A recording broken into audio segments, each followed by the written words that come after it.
From the STMM Digital Studio, right here on Biloxi's Back Bay, I want to welcome you to the Ricky Mathews Show, where we celebrate the men and women who are working so hard and have worked so hard over so many years to make Mississippi a great place to live, work, and play. And I want to welcome our listeners from Jackson and Mississippi Delta and those who are watching the show at SuperTalk TV, at C-Spire TV. This is Thursdays on my show, so we have an expanded audience on this day. We have a very special show today, and we'll be getting to that in just a second. Hey, one of the things that I do every morning, I have a bunch of different newsletters that I get, a lot of aggregators where it takes me around the world and I get to focus on the news of the day. But there's also a history book. And I always use this history book as a way to bring my focus on a leader who has made a significant impact to humanity. And today, one of the people there were several people actually, but one that was really focused on is Mother Teresa. Mother Teresa was born in September 1910. And here's something she said along the way. She's probably one of the more quotable people when it comes to giving back to our fellow man. But here's one of her many, many quotes that have been celebrated. Here's what she said. If you can't feed 100 people, then feed just one. You know, one of the beauties of doing this show is we get an opportunity to celebrate people who are in the private sector and the public sector and the nonprofit community that are working really hard to kind of fill the gaps in communities. What I have said many times on this show is it takes a big community to make all the communities that make up Mississippi tick. There are a lot of nonprofits that are working, but there's always going to be gaps. And so I think when we bring to the table sort of a willingness to say we're not going to worry about feeding 100 people if we can't feed 100 people, but if we can just feed one and play our role, we're going to help fill a gap. And we are lucky in this state that we have so many people that are willing to give more, that are willing to work so hard. You know, that's one of the reasons why we're so resilient. And I think Mother Teresa is right. Another one celebrated who was born on this in September. Let's see, back in, well, actually, she wasn't born. Unfortunately, it was the crash that took place in Paris where Princess Diana was killed back in 1997. And she said this: carry out a random act of kindness with no expectation of reward. Carry out a random act of kindness with no expectation of reward. You know, we are so fortunate here on this show to celebrate so many people who could care less whether they get recognition or not. They're just trying to make their mark. They're trying to leave a legacy that will build a better Mississippi. And you know what? I can't think of a better guest to have on today's show. I think he is someone we can celebrate as someone who never really worried about an expectation of reward. What he's always done throughout his life, and he's in his 80s today and still giving back, is he wants to continue to contribute his kindness and his leadership and his commitment and passion to building a better Mississippi. And that's my friend George Schloegel. He's the former mayor of Gulfport, but he's also the former CEO of Hancock Whitney, and where he served for like 60 years. And he's been a state leader, a local leader, and someone that I've admired and had the opportunity to work with in the community over a bunch of years. And we got a long list of things to talk about today. But before we go any further, let me welcome my friend George Schloegel. How you doing, George? Doing fine, Rick. Thanks. Glad to be on the show. Well, you saw how I started the show, but this quote from Mother Teresa: if you can't feed 100 people, then just feed one. We've had the beauty in our community lives and our work to give back to the community to meet a lot of people who had that frame of mind, and they're really making a difference in the community. That's one of the things that kind of kept us going, isn't it? It sure is, and particularly if we try to stay under the radar ourselves and take care of the people that we're trying to help, even if it is one at a time. You know, one of the reasons I've enjoyed doing this show, having retired back in 2016, the one thing I missed It was this ability to connect. And as a publisher, you get a chance to connect with a bunch of different people. And I remember John Harrison saying to me when I retired, he said, "What you going to do next?" And I said, "Well, I'm going to enjoy my grandkids and fish and spend some time up in the Mississippi Delta." And John just laughed out loud. He said, "Yeah, I'll believe it when I see it." Well, he was right. And you essentially said the same thing. I think once you connect, you can't unconnect anymore, can you? No, and I had the privilege of connecting very early in life because of the support that I had from Hancock Bank when we had an organization called the JCs.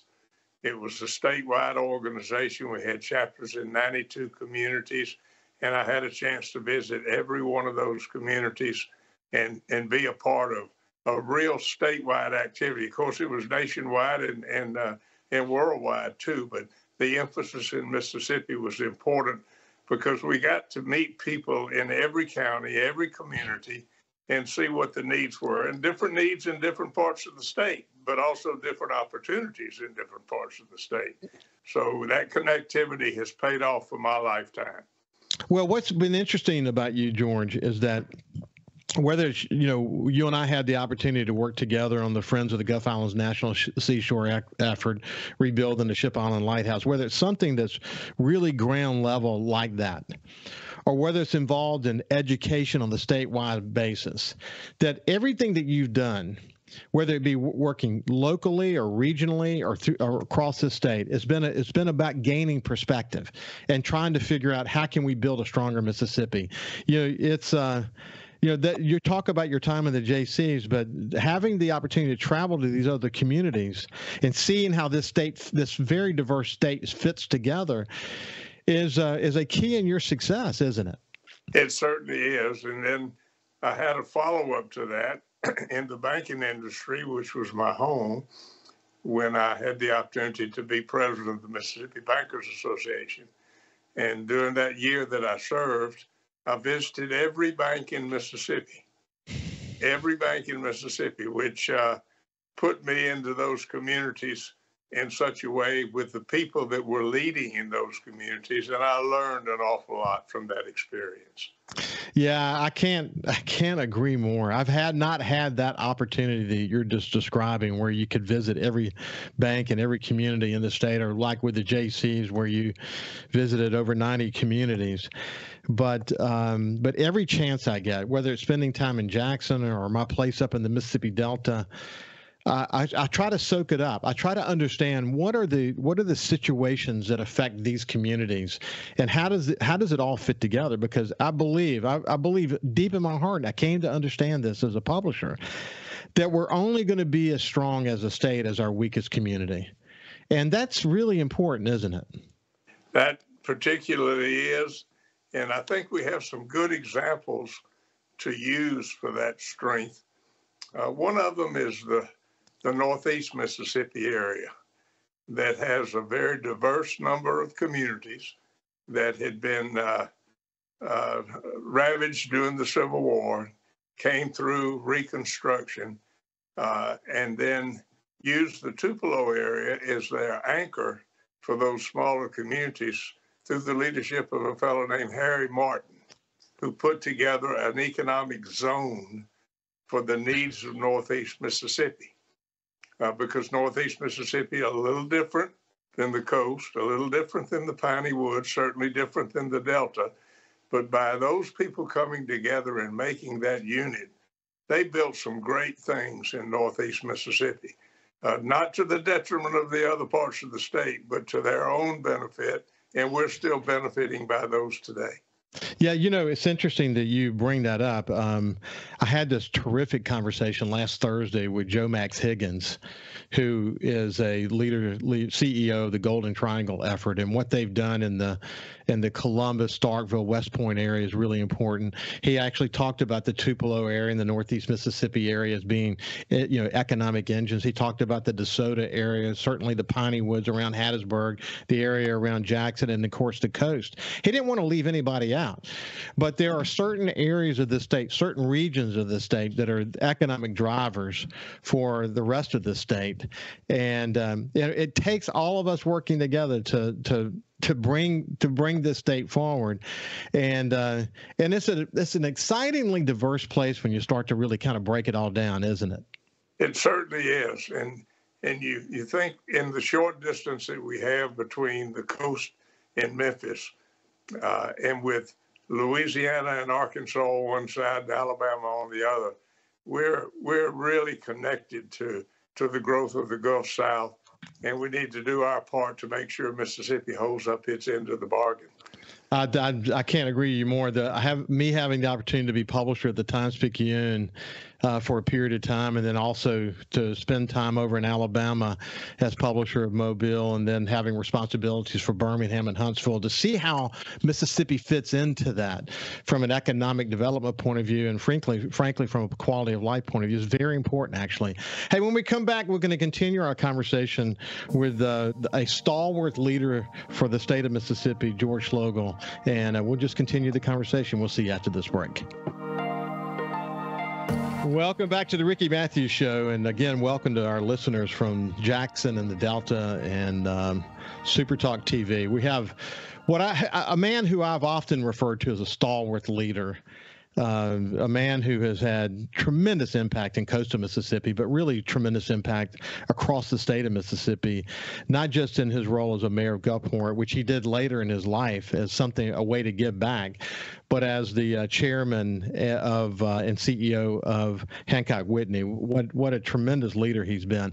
I had the opportunity in my early career to have wonderful mentors. Roland Weeks, the former publisher of the Sun Herald, and then I look across the community, the people who I had the opportunity to learn from and work shoulder to shoulder with in the community. People like George Schloegel, for example. What a terrific leader he has been. Hey, George, when we went to break, we were just talking about sort of this Mississippi perspective. And I know this for a fact that, you had, if we were to list everything you've been involved with throughout your career, it'd take about 5 shows to talk about it all.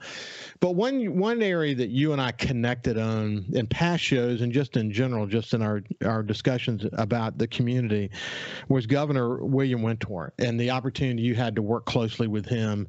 Man, he was a phenomenal leader, but also someone that you learned a lot from, wasn't he? I had the opportunity right after I got out of college, sitting at a desk in the bank, for a man to walk up to my desk and introduce himself as William Winter. At the time, he had been appointed because of some machinations of politics back to the days of Walter Sellers and so forth. And he had been appointed to the Black Market Tax Commissioner, collecting taxes on the illegal whiskey, which was a big source of income for us in Mississippi. And his pledge when the governor at that time appointed him to this position, which was one of the highest paid positions of any political job in the country, he said on the first day, my job in this office is to abolish it and to create instead a position of state treasurer, so that it could involve not only whiskey, but all of the economy of Mississippi. And then he went from there to run for governor of Mississippi. And I hitched on to that star because he said everything that we need to do to bring every one of the counties of Mississippi up to its best potential. And he had no illusions about his personal ambitions. He and his wife, Elise had been the daughter of a drugstore owner up in northwest Mississippi.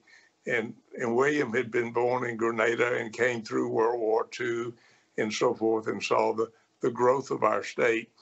But here was a guy to hitch yourself to said, this man's going to be one of the best leaders our state's ever had. And he accomplished so much. Ran for governor a couple of times unsuccessfully because of politics, and that happens. But with every race, he learned something. And it was very interesting because as good a politician as he had a flaw. And his flaw was he would never ask you to vote for him. And I became his campaign manager for the south part of the state. And we'd go in and do things, and they'd say, "How'd we do?" I said, "You didn't do any good because you never did ask them to vote for you." And people like to put their hand in your hand and say, "Thank you, yes, I'll vote for you." So I said, "Let's make a deal." He said, "What's that?" I said, "You stay in the upper part of the state, and you give me Elise, your wife, because she can get in the elevator with 10 people in 3 minutes and ask every one of them to vote for her husband." So it was interesting to see how he and Elise formed a team along with their daughters who became, I think, the epitome of what politics ought to be worldwide. Again, he had no illusions about anything other than he loved his state and he wanted to do everything he could to build it up. And his anchor in all of that was what our needs are in Mississippi, have been our needs for a long time and will continue to be for a long time, and that was early childhood education. And William committed to doing everything he could to get the educational standards of our state up. And I had the opportunity while he was governor. He took some of the guys that were in his office and he called us the Boys of Summer. And he took 2 of us out of the banking industry to serve. And he said, "We're going to get kindergarten put in the state of Mississippi." Now, that was pretty controversial because free kindergarten meant that we were going to embrace very strongly the young Black students who did not have the opportunity to go to private kindergartens and to give them that early childhood education. And going through that effort and being successful in a special session under his leadership to get that enacted was one of the highlights of my life. And he took me aside and he said, "You know, getting the kindergartens in is not enough." He said, "We've got to go below that to really early childhood education and make sure we get that to be a part of the public domain," which we're still doing today. And it's all because of his leadership of seeing, if you want to bring your state up, it's like Mother Teresa said, one at a time, you have to bring those children up so that they can be the leaders of the future. And I think his legacy will live on for what he committed to in early childhood education. Yeah, you know, it was, as publisher, I had the opportunity to cross paths with Governor Winter many times. And there wasn't a time when we would pull off to the side and chat about whatever, where he would not end the conversation with, "Let me know how I can help you. Let me know, if there's ever anything I can do to help the coast or to help you, please let me know." And, you know, like you, George, you know, here you are in your 80s, still giving back to the community. You know, here's a guy who never stopped giving back to his last breath. I mean, he was always wanting to figure out what role he can play. I remember sitting on the executive committee for the Governor's Commission on Recovery, Rebuilding, and Renewal after Hurricane Katrina. Haley Barber believed strongly, as you well know, that we needed to have a bipartisan effort at the recovery effort. And so William Winter coming into the conversation, John Palmer coming into the conversation, let's see, Derek from NAACP coming into the conversation. Having that kind of an effort and watching this wise contribution that Governor Winter brought to the table, you know, I guess once you want to give back, you never stop giving back. I mean, it's just going to be what you do, isn't it? Well, and one of William Winter's real strength was he moved himself below the line and moved other people up above the line so that when he was gone, the leadership could continue. I look at Jim Barksdale, for instance, a product of coming out of the William Winter domain when Jim was in the private sector. And look what Jim did for us in the recovery effort after the storm. I'll tell you, that never will stop.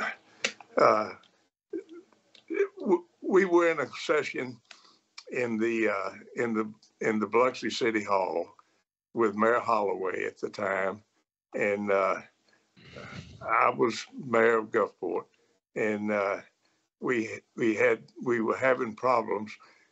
Connie was mayor of Ocean Springs, and we needed to get the Biloxi Bridge built back. Now, this is actually right before I went into office, but we had some good people with the highway department that wanted to get that bridge built between Biloxi and Ocean Springs. Well, Connie wanted it one way. AJ wanted it another way. Butch Brown with the State Department of Transportation wanted it another way. And we got in a room there in Biloxi with all the leaders of the Gulf Coast that were interested in our project. And for 3 hours, we argued back and forth, and we're getting nowhere because of the polarization that Connie had and that AJ had. AJ wanted as wide a bridge as he could get. Connie wanted a narrower bridge because she didn't want that additional traffic coming into Ocean Springs. Well, it was frustrating. So about 11:30, I said, folks, let's adjourn this meeting for 1 hour. Y'all all go get something to eat, and you come back here. In the meantime, we ordered a bunch of po' boys for Jim Barksdale, who was the head of the commission, and for Connie, and for Brown, and for AJ. And we got in a room and said, we're getting nowhere. We're getting nowhere. We've got to build that bridge. Hey, let's do this. Let's do this because the punchline on this story, I was at the meeting, so I remember all of what you're talking about extraordinarily well. The punchline on this meeting in terms of Jim Barksdale's contribution to it is important. We'll cover that on the other side after this break, but we're having a conversation with George Schloegel, and we'll continue the conversation after this break. Welcome back to the Ricky Mathews Show, and again, welcome our visitors or our listeners from the Delta, and from Jackson. We're meeting today with George Schloegel, consummate statewide community leader, former mayor of Gulfport. He did that as a give back to the community. Let's be honest, because he had been CEO of Hancock Whitney and had tremendous success in his life, giving back to the community in so many different ways. When we went to break, though, he was we were making the point. He was telling a story that involved Jim Barksdale's leadership, and one really important part of the recovery effort after Hurricane Katrina was that Haley Barbour said he wants debate. He wants there to be mega conversation.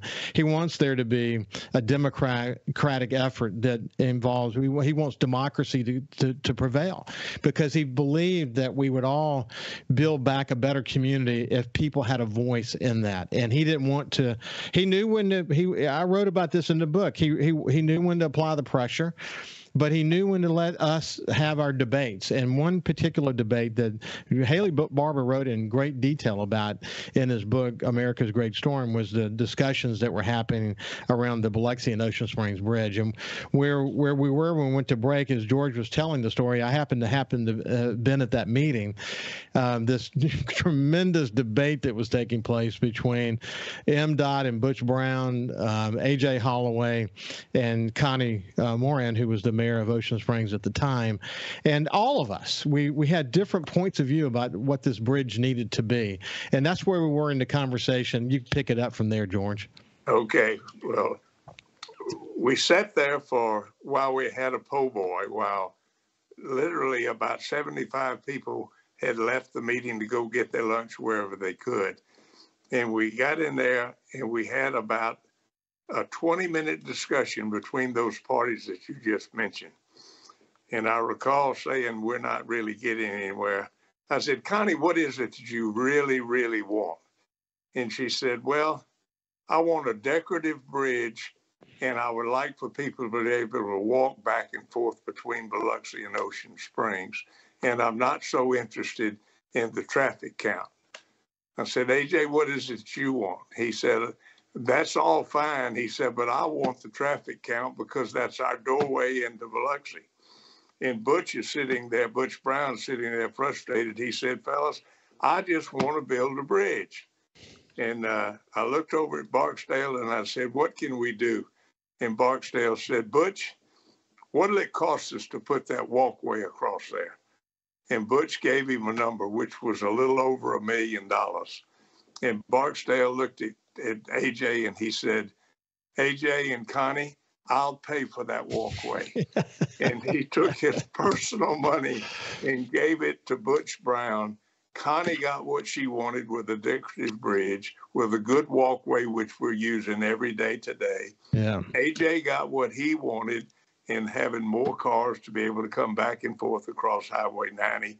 And the coast got a connectivity that brought Jackson County and Harrison County connected to Hancock County in such a way that it bound the communities together. But look, Barksdale was a product again of William Winter, of getting young people like Barksdale, who had become a multimillionaire, to come home and put his investments back in the house.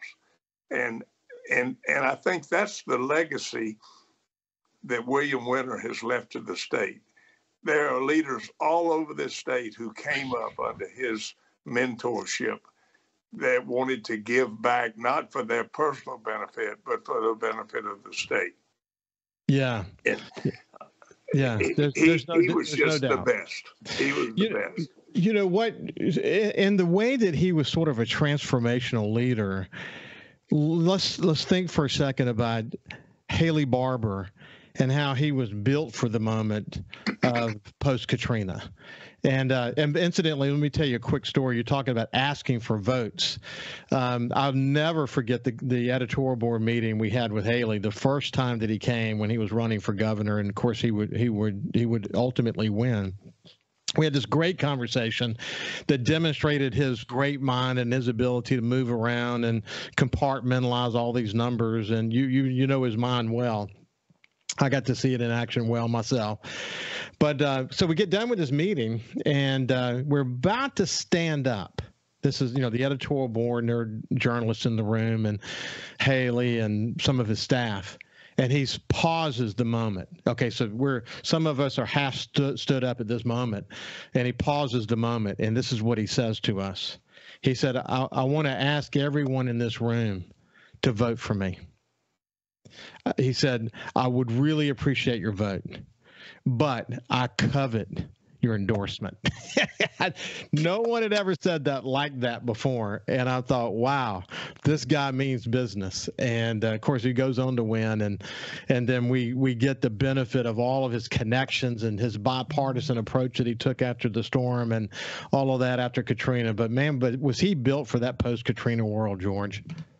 Well, he did a couple of things. By asking you for his endorsement, for your endorsement for his campaign, what he was saying, that the Sun Herald speaks to the voice of Mississippi. And if I can get your endorsement, you will take me into the homes of all of these communities and let me give my message. And if the people will listen to that message, perhaps I can get elected governor. And I want more than your vote. I want your influence. And you gave it to him.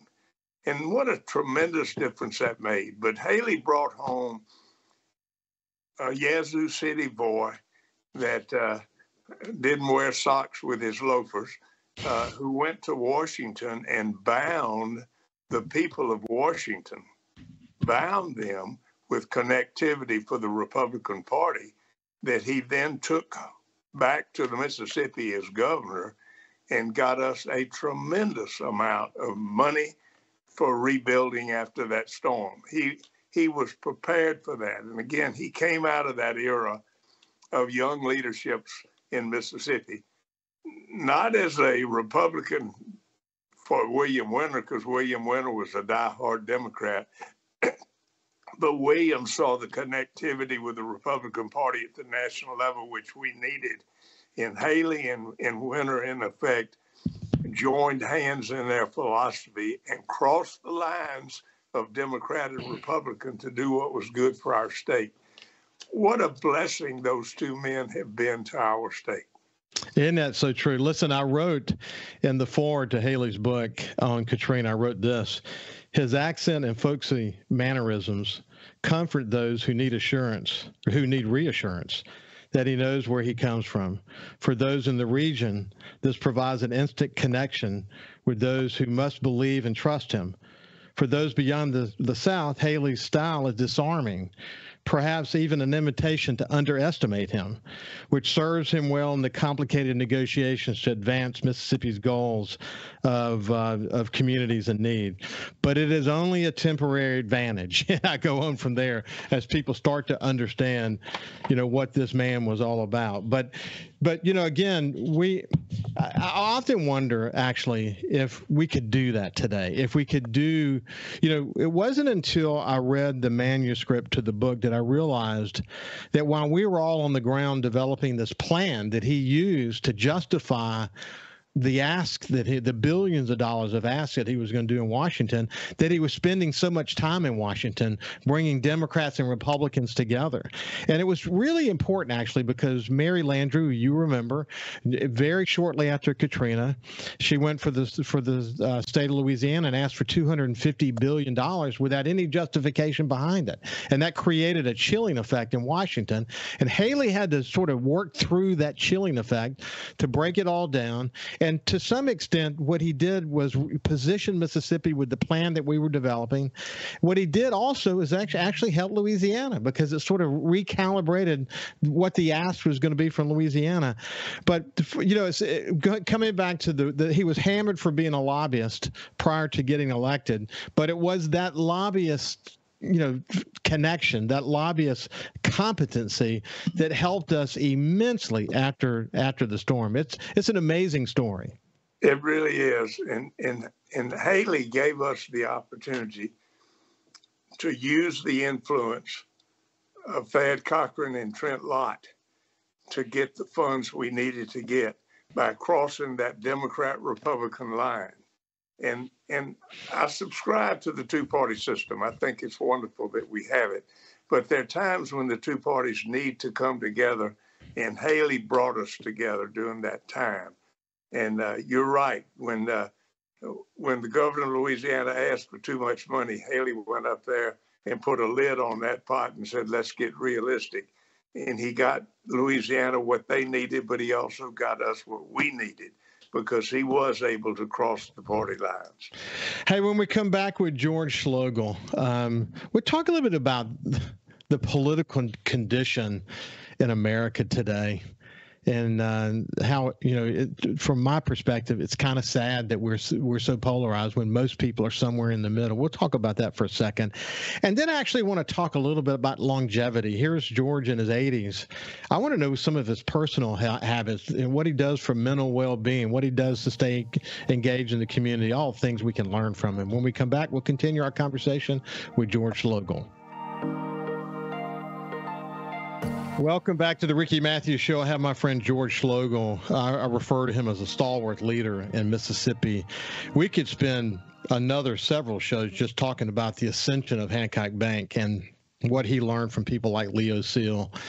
And man, there's a lot there. In fact, we might come back and deeply discuss some of that, because there's a lot to learn from those lessons. George, when you think about the situation in America today with social media driving wedges between people, when most people, whether you're a Democrat or Republican, most people are somewhere in the middle, it's hard to watch, isn't it? It's very difficult. It's painful to me, because what I see is a lost opportunity. With the good communication that we have today, and we have state-of-the-art communication, instead of putting our people together by commonality, we tend to be separating ourselves and polarizing. That's not going to get us where we need to be. I respect the Democrat Party. I respect the Republican Party. I respect the independents. But all of those have to come together to join hands because we're neighbors and we believe in the same thing, which is our democratic republic. But this polarization has got to come to an end somehow. And that happens like the conversation we said when we're eating po' boys and we say, okay, what do you want in Ocean Springs? What do you want in Biloxi? Let's join hands, regardless of what party you were in. Well, we need to do that today because our nation is split and it's not a healthy situation. Now, we have seen for years and years that people get to be governors or president of the United States on a very close vote. Many times something like 51 to 49%, just a few thousand votes keeping us apart. But the split after that is keeping us apart from joining hands to be a part of a much better world. And I think that's the Commission of America, where the shot was fired that was heard around the world to make sure we do things as a country so that we can help avoid what's happening today in Ukraine and the split that we have in Russia, so that we can avoid what happened in World War II with Germany trying to expand and getting a Hitler out there, or of what we're divided on right now between us and the Communist Party of China. Not the people of China. The people of China, 5,000 years with a great history, are good people, but they're being divided by that party. And that's taken effect, of course, in North Korea, took effect in South Korea.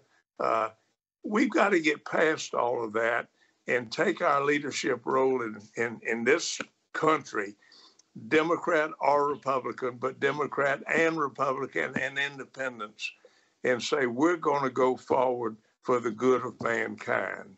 And I hope our young people who are coming up in this day of massive media and connectivity by just pressing their thumb on a telephone can realize that we're bigger than individuals. We're part of the world, and America has been commissioned by God with us becoming the Democrat Republic that we have. And we went through a lot of hills to get there.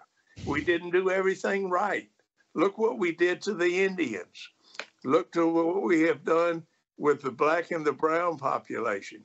But we came together. We need to take this next step and join our hands together and say, let's build the world. Let's not lose it. Well, George, those are wise words, and I can't agree with you more. And we need more leaders who think that way. And hopefully, as we go forward, we can, so I still have confidence in democracy and that leaders will emerge that can bring us together. I'm confident that that will happen because the pendulum swings so much, people get tired of that. Hey, George, in the final couple of minutes that we have left, what's your secret to longevity? Well, I married a good woman, and I had great parents who made sure we realized that we were bigger than ourselves. We had to branch out. Had 5 older sisters and an older brother, and learned what it was like to live in a community where you give and take in that house on Woodward Avenue. And that expanded into the rest of my life. Then I had the opportunity to marry Peggy, and she was a partner that has been like no other in the world. And the same month that Peggy and I had our first date in 1956, the Hancock Bank hired me to roll coin and put out the mail. What an opportunity for a local boy. And a local boy that I've talked about before I went to the bank, I sold vegetables and eggs to your mother. And I watched what your daddy and your mother did, and they were an inspiration to me. And I watched how you came along and your sister came along. And I said, that's what the world ought to be. And by doing that, you forget yourself and you remember other people. Just like Mother Teresa said when you entered this show, make sure you do something good with at least one. And I have to say, the bank was good to me. The community's been good to me, and life's been good. and God has given me good health. I'm going snow skiing again in January, and I'm planning on living for a lot longer, and I want to enjoy life. Well, George Schloegel, it's been a pleasure to spend some time with you. It really has. Have a great day. Well, thank you for binding all parts of our state together with this program so that we can be what we need to be to help build America. Thank you very much, my friend. Have a great day.